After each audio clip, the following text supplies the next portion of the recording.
So what are some of the specific plans that your country might have, and also opportunities of cooperation that you would like to share with our international community on this forum? This is the measures what we have taken in the UAE. It's a win-win. One side, you are capturing the emissions, and you are using such procedures by utilizing more gas or more natural gas to be utilized and exported. Mozambique has the largest power generation potential in Southern Africa, SADC.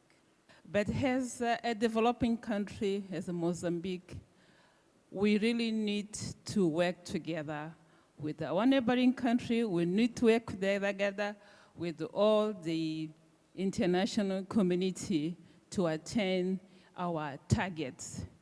Why we need it? Because we have to adapt to the new solutions in terms of technology and innovations that is over there. We need to build the synergy. We need to build the partnership, even to look for the business opportunity. We have enacted 2 energy transition-related laws and regulations. So we assume the responsibility of contributing to global efforts spearheaded by global powers like China by striving to achieve carbon neutrality by 2050 and thus preventing global temperatures from rising above the catastrophic 1.5 degrees Celsius. And now the focus is on transition to clean energy. And as you must have heard, our Minister for Energy, he was speaking a while ago. He gave some of the initiatives that the government has taken. One of this is very important, is the solar initiative, under which we would like to invest and bring online 10,000 megawatt of solar energy in Pakistan. And for that, of course, we are inviting our international partners, especially companies from China, to come and invest in the solar energy. So how did we manage this? Well, first of all, broad-based political agreements on energy policy have provided security for investors and enable a fairly smooth transition to a sustainable power sector. And today, wind and solar power account for more than half of our electricity, while coal supplies less than 3% of national gross energy consumption. And this, of course, has been the key driver behind the cuts in emissions in Denmark. The global demand for green hydrogen is rising with the availability of renewable energy.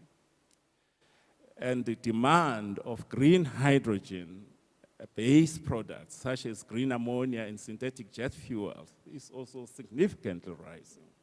So in this sector, the investments will be driven mainly to green hydrogen and green ammonia, green steel development, infrastructure development, particularly repurposing the current gray hydrogen infrastructure into green hydrogen infrastructure and port infrastructure, e-methanol, aviation fuel, and hydrogen mobility.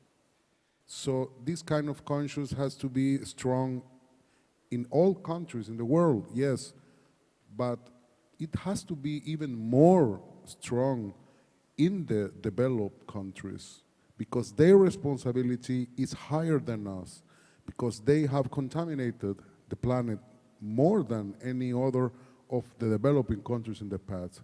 So the burden, the main burden is in developed countries, but also we, developing countries, we can contribute, and we are doing because we have the conscience to do so.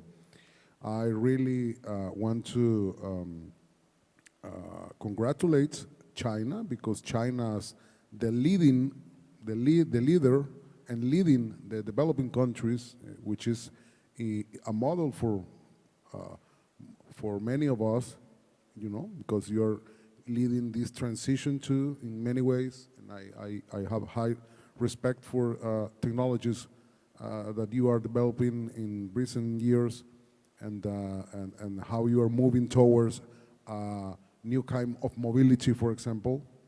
In my country, we are trying to do so. Financial issue, which was also unfortunately sidelined or trying to marginalize over the years, is the pledge to finance developing countries with $100 billion. And this was, of course, somehow neglected, and we have to always uphold it, and we have to also to responsible countries have to have some responsibility in funding all this, and of course it has to be maintained.